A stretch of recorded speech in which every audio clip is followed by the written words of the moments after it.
Well, welcome in everybody to another live edition of 3 Tech Takeout, our Monday show where we just kind of collect our thoughts from the week that was. We preview the midweek action and we cover a few just overarching storylines that we don't necessarily have time to do on the Saturday live show. I'm joined by Mitch Mason this week. Mitch, you got to take in a little live football Saturday night. What was your takeaway, real quick, from the Florida State SMU game that you saw in person? Yeah, I tweeted this out. It was truly hard to put into words how pathetic Florida State looked. They were sloppy, they were unmotivated. The wide receivers couldn't catch for DJU. I did not think he was the problem Saturday night for Florida State. They couldn't really run the ball. And just every moment that you thought, okay, now Florida State might start to get a little bit of momentum, they'd commit a dumb penalty, whether it was a hold or an unsportsmanlike or a face mask. It was just truly unreal how many things went wrong for Florida State. And it's clearly a football team that's checked out. They do not care to try and right the ship. Reportedly, DJU broke his finger on Saturday night. I had left by that point. We left at the beginning of the fourth quarter. I mean, SMU was about to go up 21. There was no reason to stay. You could tell Florida State was not going to make that a game. We missed the 84-yard pick six from Kobe Wilson. I mean, just a true dismantling from Florida State. And my favorite tweet of the night from Saturday was an SMU fan account tweeting at Florida State in their reply to the final score. Remember when y'all sued the conference over us joining it because you thought we weakened it? It was just a true dismantling. Florida State, I think, is out in the wilderness. They need to do some soul searching. And boy, they've got 7 games left to try and figure out what on earth they're going to do for 2025. Because right now the outlook is as bleak as it could possibly be. And on the other side, SMU has to be feeling pretty okay with themselves, right? Like, going into it, they're 4-1 now. Their loss is aging much better than we expected when we were walking out of that stadium a few weeks ago. So got a big game at Louisville this week to kind of figure out where they are in the ACC pecking order. I think they're definitely a step below the top tier of that conference, but we'll see if they can walk out of Louisville with a win Saturday night. That would be massive for their efforts to move up that totem pole. Yep. Mitch, let's talk about another conference that's gotten wild and wacky. This is our little something for the table as we kick off this show. We're going to talk just state of the Big 12. And I don't really have necessarily a format for this or a way we have to take this. I'm not going to lead you in any particular direction, but I just want to talk about this wild and wacky conference. And it's already getting wild and wacky. We'll talk about Arizona and Utah here in just a second, a game we didn't really get to get into on Saturday night. But it really threw this conference, turned it on its head as the Wildcats upset the top 10 ranked Utes in Salt Lake City. Now we're kind of left wondering who are the actual favorites in this conference, because Utah, I think, is still the proverbial favorite if Cam Rising is healthy, but Cam Rising feels like a mythical creature at this point. Mm-hmm. And there's not really, we said this in the preview season, there's not really a team that you look at and say, yeah, they don't have a fatal flaw that someone could exploit, right? Whether that's the arm of Avery Johnson being consistent at Kansas State, the defense of Colorado, whether that's already been exploited, the defense of Oklahoma State by multiple teams. So I'm just interested in who do you have in the top tier of the Big 12 after 5 weeks? Well, as the great Reese Davis has said, the Big 12 is wide. It is not deep. And I don't know that there is a clear-cut answer here. I mean, you mentioned Cam Rising should make Utah the favorite, but Rising kind of feels like a fraternity pledge's grand big. Like, you've seen his composite photo, you know he's around campus, but gosh darn it, like, you never see him at any function. He's more myth than reality at this point. Whenever he returns, whenever he decides to grace the good gridiron with his presence, I think Utah is that cut above. Their loss to Arizona was disappointing in that they were at home. The offense couldn't get anything going, right? What's his name? Isaac Wilson, is that right? The backup quarterback Wilson throws 2 interceptions. They could not run the football to save their lives, which I think was a byproduct of Arizona looking at the Oklahoma State game and going, okay, let's just load the box and take away Michael Bernard, and we'll take our chances with the youngster behind center. And it paid off for them. And Arizona was able to get enough points on the board to pull away and make that feel comfortable. I think Kansas State is maybe the next in line for most complete team. I mean, Avery Johnson against bad secondaries can throw the ball down the field. I'm still waiting on him to have a true test, and I don't know if he's going to run into that until Farmageddon against Iowa State. The clones are very quiet this season. I think Rocco Becht is a solid enough quarterback. They haven't been able to run the ball as well as I thought they were going to in the preseason, but that defense is stout. I mean, you can go on down the list. I saw a post today that Texas Tech is the most unheralded team in the Big 12. And they're 2-0 in conference play. They are. Their offense is a whole lot of fun. They can't stop anybody, but that hasn't hurt them in conference play yet. So, UCF took a huge hit against Colorado this week. It just, there's truly 1,000 simulations that you can run through. And we did hint at that in the preseason, right? I mean, we joked that as many as 10 or 12 teams could be competing for a spot in Arlington in the last couple of weeks. That really was made in jest, but the truth is there's no one in this conference that has the ability to run and hide very clearly. Right. I think that there are teams that should be able to take that step, but honestly, Trey, until they do, and until they lock out a spot in Arlington, I am game for whatever the Conference of Chaos wants to throw at us. Yeah, absolutely. I mean, I have my pet cats in this conference. Like I think a lot of people do, and the teams that I tend to root for more than others. But I look down the standings right now. There's only 2 teams that haven't taken a loss just overall, and that's BYU and Iowa State. And there are, 6 teams without a conference loss at this point. 3 of them are 2-0. BYU, Colorado, and Texas Tech are the only teams that are 2-0 in conference play. So it's wide open, to put it simply. If you look at the betting odds, as I pull those up real quick, the betting odds really favor Kansas State, Iowa State, and Utah. There's kind of a tier break after that where Arizona's actually the next odds-on favorite, definitely aided by their win on Saturday night against Utah. Sure. But you can make the case for all these teams. I think that's what makes this so much fun. I guess I would personally draw the line. I think I would put Utah, Kansas State, Iowa State, and BYU because they're undefeated in that top tier. I'm still kind of waiting for the other shoe to drop with BYU, though. I don't know how you feel about the Cougars at this point. Well, I don't think their passing game is nearly complete enough to survive the totality of their schedule. Their defense is obviously one of the best in the Big 12, if not the best, right up there, I think, with Utah and Iowa State. Kansas State has rounded into form nicely. So, I do like BYU's ability to compete from that standpoint. I still don't know if the Cougars will be able to run with the horses of the rest of the conference as they proceed down the remainder of their schedule. Would love to be proven wrong. I think Kalani Sitake, who we identified as a hot seat candidate coming into the season, has done a lot to win back the graces of those in Provo. He's obviously a staple of that community and that team. I think it's a great story all around for the Cougars to be succeeding and truly coming out of left field. I mean, we always talk about this. There's bound to be a team that does this every single season, just about in every single conference. None of us had BYU even on that short list of, okay, but just dream with me here, right? BYU was nowhere near that list. Yeah, we were not. When we joke about 10 teams contending for Arlington, BYU was they weren't not one of the 10. One of the 10. I think I put those 4 teams, though, in the top tier for right now. Right below that, I have Colorado, West Virginia, UCF. I still like what West Virginia can do, and Arizona. I would throw Arizona in there too. Texas Tech, too much of a half team for me at this point. Yeah. Just the lack of defense really keeps me from saying they're a true contender or conceivable contender, I guess is how you would call that next year. But I think there's still 8-ish teams that you can make a really compelling case for at this point.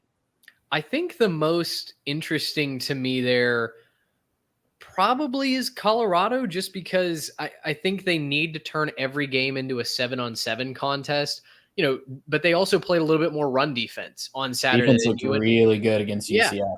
you and I did not give them much credit. And to our defense, there wasn't any reason to give them much credit. We hadn't seen it. But if Colorado's defense is able to get off the field on third down and not get run over like a turnstile in the running game, that offense gives you a chance against anybody in the conference. If they're able to go put up points against an Iowa State or a Utah or a Kansas State, those opponents, there's no reason why they can't make it to Arlington and even hoist a championship at the end of all of this. That offense is as dynamic as I think you're going to find in the country. If they don't have to turn it into a 7-on-7 game, man, that you start to feel a lot more complete about this Colorado team. Now, though, is maybe the hardest point. They've tasted some success. They're getting to, go to social media and clown the haters and respond to comments. Can they handle that success? They couldn't last year. We saw it all fall apart, and it fell apart very quickly. This is new territory for Prime and that entire roster. So we'll see what Colorado does with that success. If they can start to put together some of those pieces, though, it's hard to not absolutely move them up that pecking order. Yeah, they held UCF to 177 yards on the ground. That was on 44 rushing attempts. Jeez. So they're right at 4 yards a carry. The previous low for the Knights this year was 289 against TCU. So they beat that by over 100 yards. It was a sloppy game at times, too, weather-wise in Orlando. So battled a lot more than just the team on the other sideline. And, yeah, you're absolutely right. The real test is going to be how they can handle that success. Kansas State goes to Boulder next weekend after a bye week for both of those teams. Mitch, let's go. Let's talk a little bit more about Arizona, Utah, just really quickly. I know you hit on kind of the highlights. I'll only add that this was very close to being a typical Utah game at the very beginning.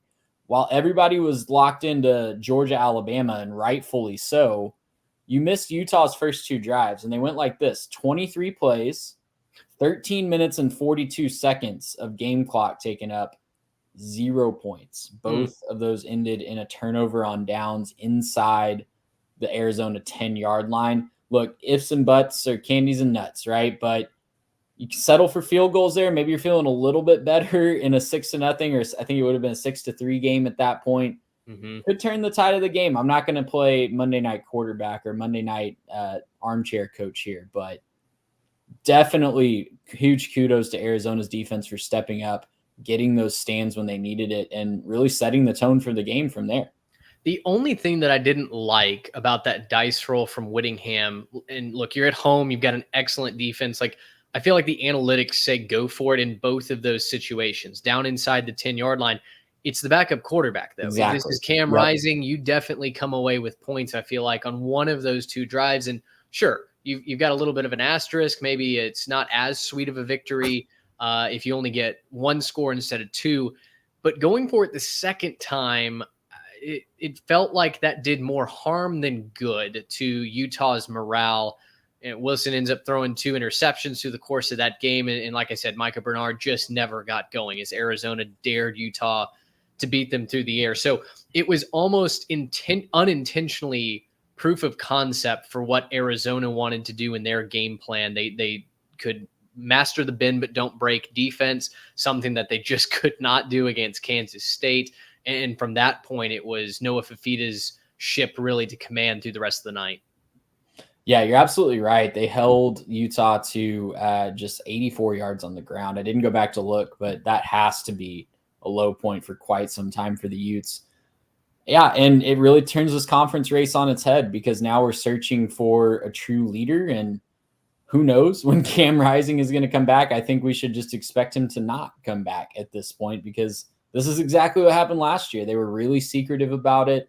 We were kind of on Cam Rising watch for about the first half of the season. Then we finally found out, oh, he's out for the season. He's not coming back this year. So I don't know. Like, it's going to be really interesting. I think Utah can still win a lot of games on their schedule with Isaac Wilson and a lot of defense and a better run game, but they're certainly not the juggernaut that we thought they were coming into this year that's just going to run roughshod through the conference. No, definitely not. And it opens up opportunities for 8 to 9 other teams. Absolutely. Well, let's talk a couple more late night games really quickly. We had the Ashton Genty show again. Boise State 45, Wazoo 24, 26 carries, 259 yards, and 4 touchdowns. If he doesn't get invited to New York, something is like unequivocally wrong with this system that we have. He should at the very least get invited. And I think if I had a Heisman vote, he would be my number one choice to this point, because what he's doing, I don't care about the competition. What he's doing is historic and something we haven't seen since Barry Sanders was in a college uniform. And the only other late night game we had was Oregon handling business against UCLA 34-13. I'll confess I have not been motivated to go back and watch this one just yet, but I do know that there were no offensive touchdowns for UCLA. There was just a really bad meme-worthy pick six by Dylan Gabriel right before the half, where he just kind of chucked it right at a UCLA defender. Yep. But Oregon handling business, we'll check in with them probably next week when they host Ohio State. Yeah, and that was the game of the year that we pegged in the preseason. I think it's lost a little bit of its luster. One, because Ohio State has been outshined by other teams in the conference as far as storylines go, right? I mean, suddenly we're talking about We've Penn just State's forgotten about offense. the Buckeyes. No, we haven't, which I think is not uncommon to this point in the season. I mean, Michigan and Ohio State typically don't play anybody in non-conference play, and they bludgeon their way through September and October. It really is a 3-game season for Ohio State. That will be kind of game one.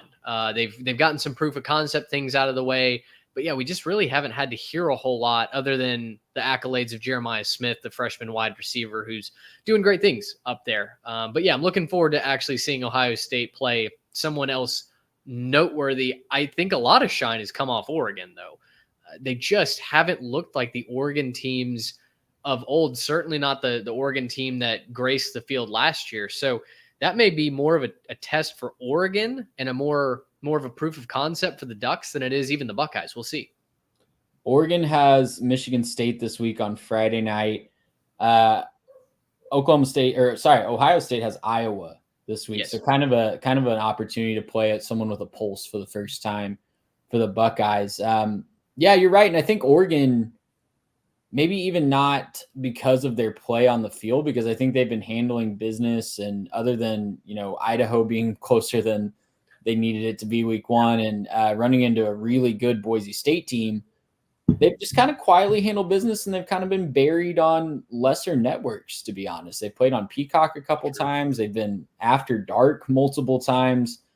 It's been really difficult to find their games and get motivated to watch them. So, yeah, we kind of forgotten about both of these teams. We'll get another test, another tune-up this week, and then the big showdown next week that I'm sure College Game Day will most likely be in attendance. I'm assuming maybe they'll go to, I don't know, that's a massive week of college football. They might be at Red River. They could be at a couple other places too. But, yeah, before we get into all that, we have a few games this week. Let's go over our midweek menu, Mitch, before we get too far, and we'll close things out here. On Thursday night, I just want to shout out Sam Houston real quick, because we might have a new favorite or a co-favorite in Conference USA. Sam Houston Bearcats took care of business. They had a big comeback win over rival Texas State at NRG Stadium on Saturday. They play at UTEP Thursday night. We don't have to break down that game, but I do want to shout out the Bearcats as possible co-CUSA favorites. We also have Texas State Troy, the other end of that comeback game. Texas State will look to bounce back on the road at Troy Thursday night on ESPNU. The big one for me, though, is Syracuse UNLV. This is a massive game for the Rebels' playoff chances. All of a sudden, they're the trendy pick. After all the Saluka drama, after they replace him with Hajj Malik Williams, they're all of a sudden the trendy pick to get the G5 playoff berth. And a lot of bowl projections this week have them sliding into that 12 seed. It's a huge, huge chance to boost their playoff chances on Friday night against Syracuse with the whole nation watching. That's going to be a fun game. And sorry if I bobbled on you there for a second. It is going to be a fun game. I think UNLV now has the aerial element to their offense, which just was lacking with Matthew Sluka. I mean, he truly was a runner, not a passer. Now Hajj Malik Williams comes in after setting the program record for passing at Campbell. He clearly has those bona fides to take UNLV through the air. And we saw Ricky White break out. The offensive line played well. What I think I'm curious to see if Syracuse can do is, can they keep up with UNLV? Can that offense and Kyle McCord take care of the football and get into a fun Friday night shootout? I think that is absolutely something that could happen. It's out in Vegas, if I'm not mistaken. Is that right? Yeah, Syracuse on the road. It's looking like, I'm just judging by the SeatGeek listings here, but it's looking like it could be a pretty big crowd at Allegiant Stadium. Yeah, absolutely. Love that. I think all else equal, I still think I would take Boise State to win that game over UNLV. And I do have Boise and UNLV in the Mountain West Conference Championship. I have Boise State winning that, going all the way back to the preseason. I think Boise, if one team has the best element on the field, it's Boise State's running game, which they can gash you in chunk plays, or they can extend a drive and take the air out of the football. I think, to me, that's the element that I would bank on more. And so I've got Boise State still as my G5 playoff favorite. But the UNLV hype was real coming into this season. We talked a lot about the Rebs and how dangerous that offense was. If they could put things together for a second consecutive year under Barry Odom and the offensive coordinator Marion, it was going to be a lot of fun, and we are going to get that in spades is it next week or a couple of weeks? And really, I think this will be the first game in what's probably a double dip for the Mountain West Conference Championship. Yeah, I pulled their schedule up. We get them, first of all, we get UNLV in a standalone spot on a Friday night 3 times in October, so we can all rejoice in that.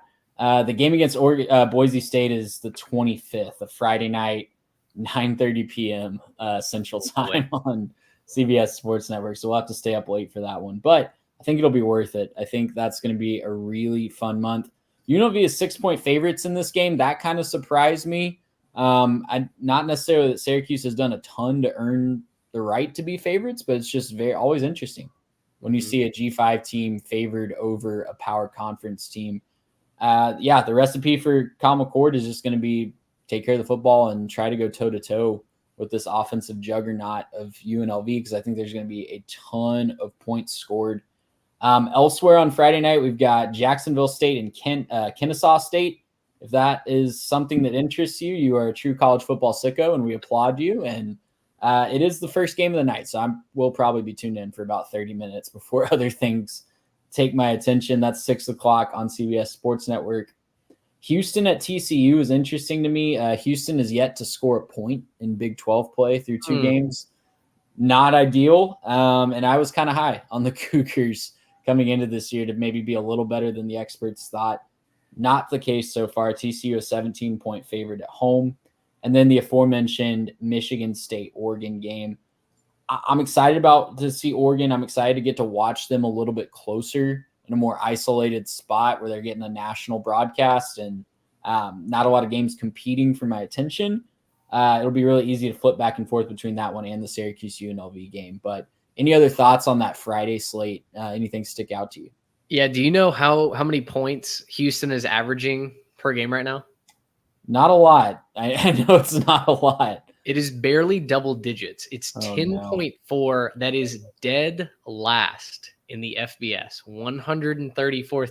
That is behind the likes of Kennesaw State and Miami of Ohio. Kennesaw State does not have a win yet on the season. They're 0-4. That Jacksonville State-Kennesaw State game, combined records of 1-7 coming at you on a Friday night. So that's Coos action, baby. That's Coos action. So buckle up, baby. Tickets as low as $19 at Fifth Third Stadium. It costs $19 to get into that game. It's not even the cheapest. You could go to TCU in Houston for cheaper, which I was trying to do. You absolutely should go to TCU Houston over that.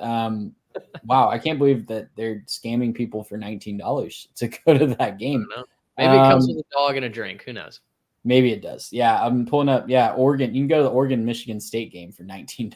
So, interesting Friday night slate. I think all eyes will be on mainly one game Friday night, and then we'll check in on Michigan State, Oregon. I'm don't mean to disrespect the Spartans. I'm just not really ready to give them a chance in a big game yet. They've been better than I expected coming into this year. They've been more competitive in those big games, but just not where they need to be to compete with someone. We saw it against Ohio State last week. They're just not where they need to be to win or compete in a game like this yet. No, they can hang with the B level teams, and they beat Maryland outright. Maryland looks like they beat Maryland outright. Yeah. Yeah. They hung with Boston College. And they did. They hung with Boston College. The 38-7, though, just no offense, no consistency moving the football. Aiden Childs only throws for 167. Their leading rusher in that game had 35 yards. So, yeah, not going to stand up to the bigger talent. What's the line on that game? That spread is Oregon minus 24. Yeah. Yeah, that feels about right, given maybe some of Oregon's offensive struggles, but also the inability for Michigan State to really score points. I'm right there with you. I would take Oregon in the points in that one if forced to pick a side. Well, that'll do it for 3 Tech Takeout this week. Thanks for joining us on the Monday live show. We'll be back in your podcast feed or YouTube subscription on Thursday with our big Week 6 preview. A lot of fun matchups to talk about. A&M, Missouri, South Carolina, Ole Miss, a lot of other fun ones. And a little bit more of an under radar week that's going to get overshadowed by October 12th. But still a lot of fun college football to talk about. For Mitch Mason, I'm Trey Reeves. And we will see you guys next time.